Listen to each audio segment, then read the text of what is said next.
Hello and welcome to Dialogue. I'm Yang Rui in Beijing. If you ask a Chinese person whether he knows the term PK, the answer is most likely yes. It's an elimination game between two competitors. Now, the highest grossing Indian film, PK, is on in Chinese theaters, opening the eyes of the Chinese audience to a totally different interpretation of the term. What is the PK the film about? What social message is it conveying? And how shall we see Bollywood's success and its role in synthesizing the cultural bonds between China and India? To answer these questions, I'm very happy to be joined here by Mr. Aamir Khan, leading actor of PK and one of the most popular and influential actors in India. Before we get started, let's take a look at this. Bollywood is famous for its dance routines, dramatic visuals and songs across the world. But India's most popular movie industry also produces films that initiate social debates on issues that matter to the country. Aamir Khan's PK is one such movie. It questions superstitions in a country where religion is deeply rooted in social consciousness of the people. Khan plays an alien in the film who comes to visit the Earth and almost immediately falls victim to human greed. The film, released in India and other countries in 2014, has become the highest grossing Indian film of all time. The PK has also caused some controversy among activists from pro-Hindu organizations. It is claimed that certain scenes in the film are considered hurtful to the religious sentiments of the Hindu community. Filmmaker Anurag Kashyap has hailed Aamir Khan-starred PK as a clever film by bravest filmmaker Rajkumar Hirani, who has handled an issue as sensitive as religion with a dash of humor. Before PK, the film Three Idiots, which is also directed by Rajkumar Hirani and stars Aamir Khan, enjoyed great success in the Chinese movie market. As Indian Prime Minister Narendra Modi visited China, the producer of PK said he hoped this film could bring Chinese and Indian people together and closer. Welcome to Dialogue, sir. Thank you. You know, Chinese moviegoers are very demanding about overseas movies. Are you convinced that you're going to PK Hollywood blockbusters in the Chinese market? Well, I don't know. I mean, when I heard that Three Idiots was loved over here and people loved it, I was so happy. I was so thrilled to know that. So I'm never sure about my films.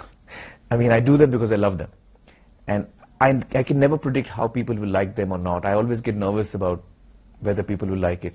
So I'm very excited about PK releasing in China. And well, what about the demographic features in the Indian movie market concerning their tastes for your movie, the PK in particular? Well, you know, in India it's been a huge success, but before it released, you know, it was, I don't know, we were very nervous about, because we are touching a topic which is very, very, very emotional and touchy for Indians. We were talking about religion in PK. And religion is a very sensitive issue. Very sensitive. In China also? Yes, of course. Okay. So in India also it's a very sensitive issue, and so we were worried about how people will react to it, but people really loved it, because I think Raju, the writer and director, his voice is very loving. So whatever he talks about, he always picks very dramatic stories, very important stories he always picks, but he tells it with a lot of humor. And what the film is saying is actually something very important to all of us as human beings. So I think the film touched a chord with all Indians, and they really loved it. So I'm hoping people in China also love it. We also keep our fingers crossed for huge commercial success in the Chinese market. We welcome you to the Chinese market. I'm not saying I represent the Chinese moviegoers, but I think you're going to make a success. Here, let me ask you a follow-up question about religion. Your Prime Minister Modi came from Gujarat, where a few years ago there was a very bloody clash between Muslims and Hindus. Yet this movie, the PK, is said to be a religious satire. Do you think your Prime Minister is happy with the movie? Because you are on his delegation here in China. Well, I don't know whether he's seen the movie, but I have a feeling he'll like it. If he sees the movie, he'll like it. I'm not sure whether he's seen the movie. I mean, he's the Prime Minister of the country, he's a busy man.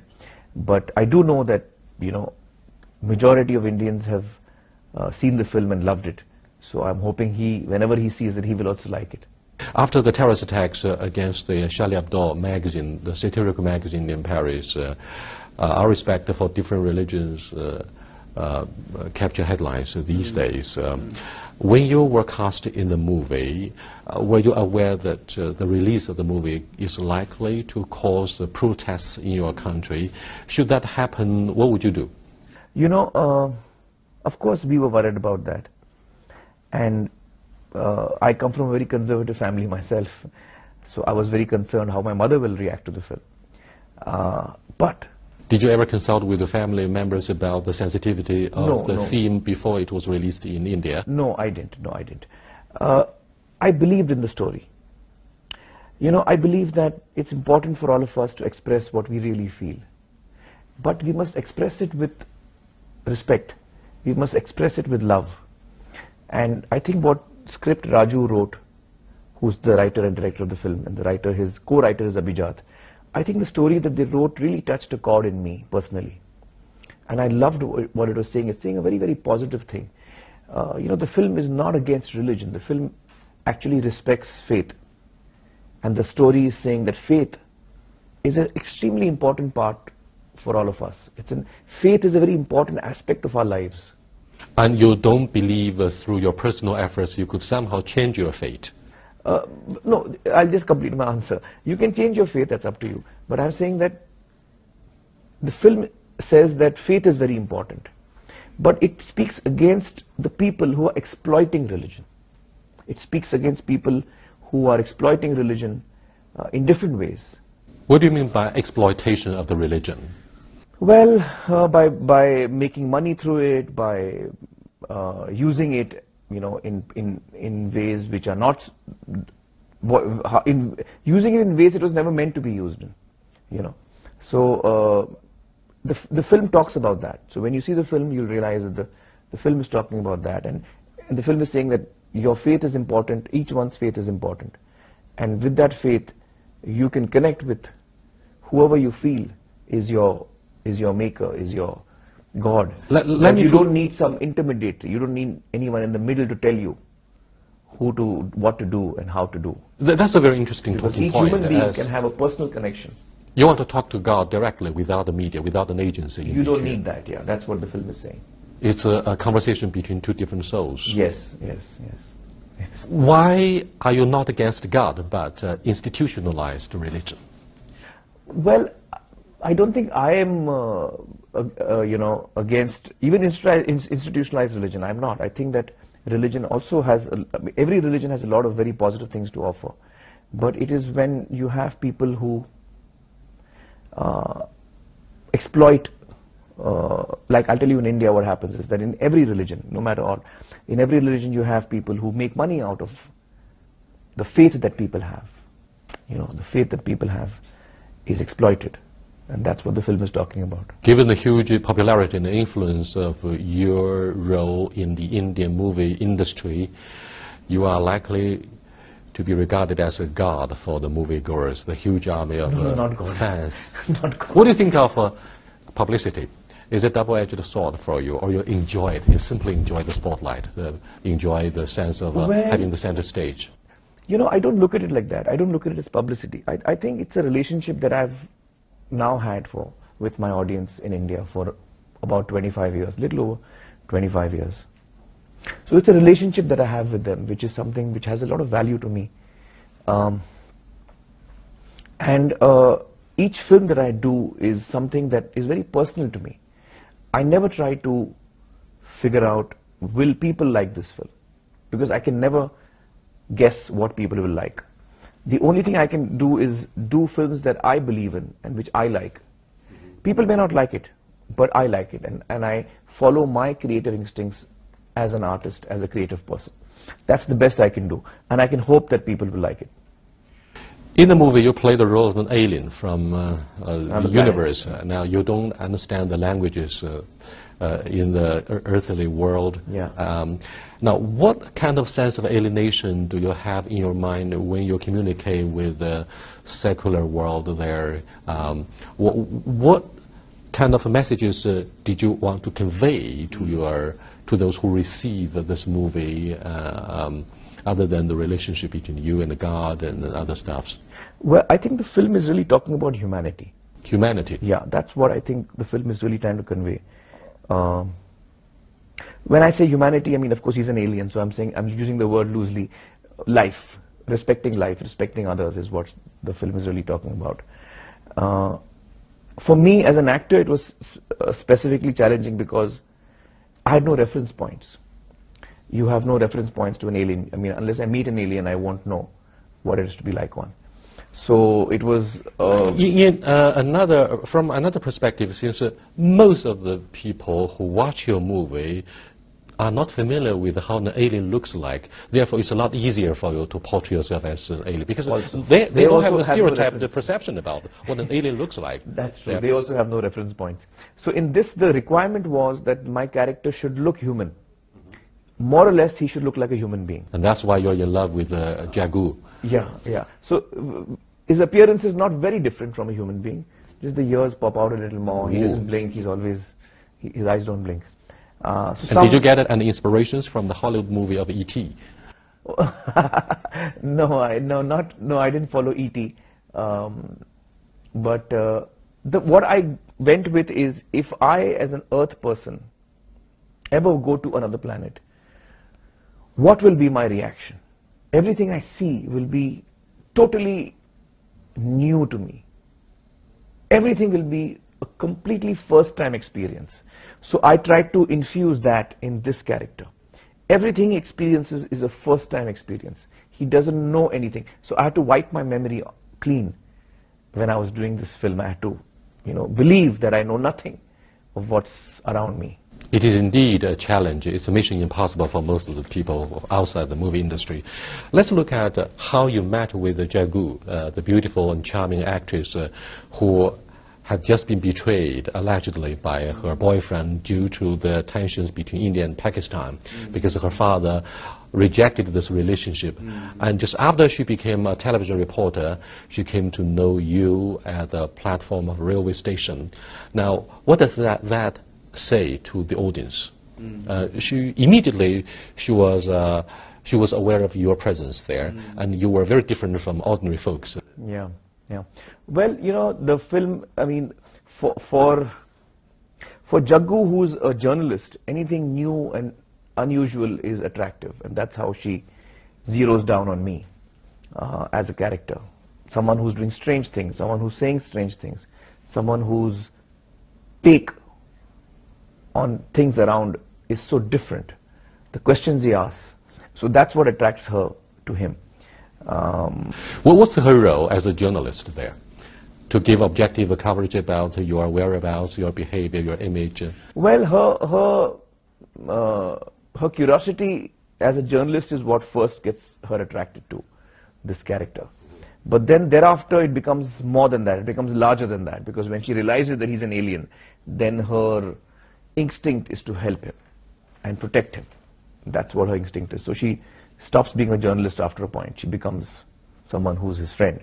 You've been desperately looking for the remote control, and to the end of the movie. Now, what does this symbol tell? Well, this was actually used as a device. The remote control getting lost in the beginning of the film was a device, and it was a plot point to take us on a journey and see how an alien looks at us. So the whole film is exactly what happens on Earth, how it normally happens. But the only difference is now we are seeing it from an outsider's point of view. How does an outsider view us? How does he view our behavior? How does he view our beliefs? And that's what the interesting point of view. The director and writer has completely changed the point of view on very normal things happening around us. One thing that has mesmerized the Chinese moviegoers for decades, since the very first Indian movie, is about a beggar in the street in the early 60s of last century. We've been mesmerized by singing and dancing in an Indian movie. Some of my young colleagues complain too much of the songs and the dancing would be very distracting. Can you understand the worries and concerns of some of the Chinese here. Yes, I can understand. I can understand. You see, in India what happens is music and songs are a very close part of our lives. From the time you're born till the time you die, there's a song for every occasion. So music is very much a part of our culture. And popular music is very much part of our, I mean, I grew up just listening to songs and music from films. And so I can understand that, you know, somebody who's not from India might find it odd. And I'd like to say that sometimes even I find it odd. The beauty of, the uniqueness of Indian cinema is that it has a lot of hope. It has a big sweep. Everything is in an open-hearted way. So music also plays that same part in our cinema. And when the script is well written, when the songs are well conceptualized, then they merge very smoothly into the story. But when the script is not well written, then the songs stand out and they jar, and you feel, how is the song suddenly coming from nowhere? Why are they suddenly dancing? Where have they gone? So in a bad script, it doesn't work. But in a good script, it just seamlessly merges in. So I'm hoping this is a good script. Okay, thank you very much. I have to leave you there for the moment. You are watching Dialogue with Mr. Aamir Khan, one of the most popular and influential actors in India. He's one of the members on the delegation of Prime Minister Narendra Modi here in China. I've been talking with him about whether his movie PK will be a big success in the Chinese market. We'll be back in a short while. Please stay with us. Welcome back, sir. Well, we've been discussing the global appeal of an Indian movie. Are you prepared that some of the viewers in China or around other parts of the world are not prepared to receive the Indian language, although you speak English, which is one of the universal languages, other than the symbol of love that you want to convey through this movie? Well, the film is not in English, it's in Hindi, so I'm assuming that wherever it's shown in different countries, either it is dubbed in the local language or it is subtitled in the local language. So the language barrier is the easiest barrier actually to cross. The more difficult barrier is how do you communicate what the story is and what the emotions are. And I think that a good story is able to travel very easily across the globe. So when I see films from different parts of the world, if it's a story which has got strong human emotions, it connects with me. So perhaps the singing and dancing are a universal language that knows no boundary. Well, more than that, I think it's not so much the singing and dancing. I think it's... You have a lot of Indians, ethnic Indians, in the United States, in European countries, and in South Asia above all. So they would form the bulk of the large global audience. Well, I think the audience is for Indian cinema, which is not necessarily only Indians. There are other people also from different countries who over the years have become fond of Indian cinema. So the audience of Indian cinema has been expanding, as you say, across different parts of the world. But what is exciting for me is when a film like Three Idiots, which came out a few years ago, when I got to know that it released in China and people in China really loved the film, I was so thrilled to know that, because I think that that's the beauty of the creative arts. You can cross barriers, you can actually bring people closer together. When I see a Chinese film, or when I see a Japanese film, or I see, you know, an African film, that culture, in 1 second, I connect with the people of that place. I don't need anything more than that. So I think cinema is a great medium to make people familiar with each other and get them closer. Hollywood movies account for 60% in the Chinese movie market here, whilst the figure in your country is only 10%.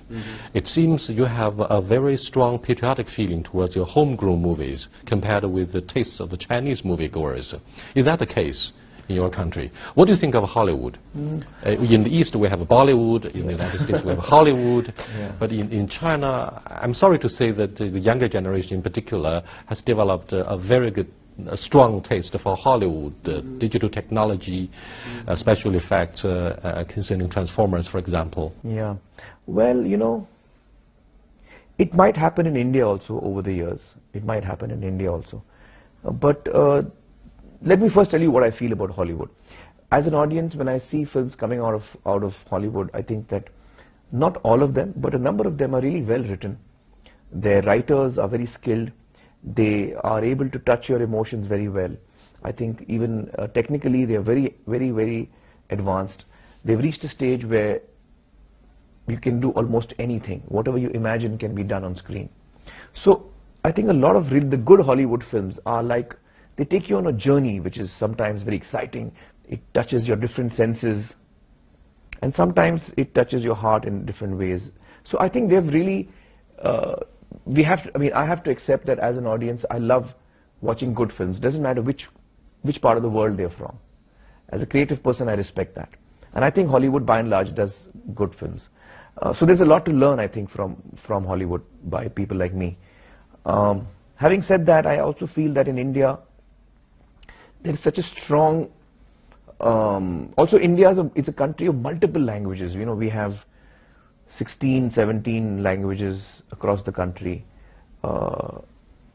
India is a bit like Europe. Each state is a different language, different culture, different history, different clothes, different food.